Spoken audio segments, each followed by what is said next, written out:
คือความสวยงามของน้ำตกตาดน้อยนะครับผมอยู่ภายในอุทยานแห่งชาติครับหน้ายุ่งน้ำสมนะครับผม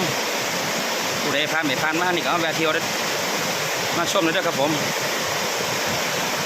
สวยมากครับสวยมาก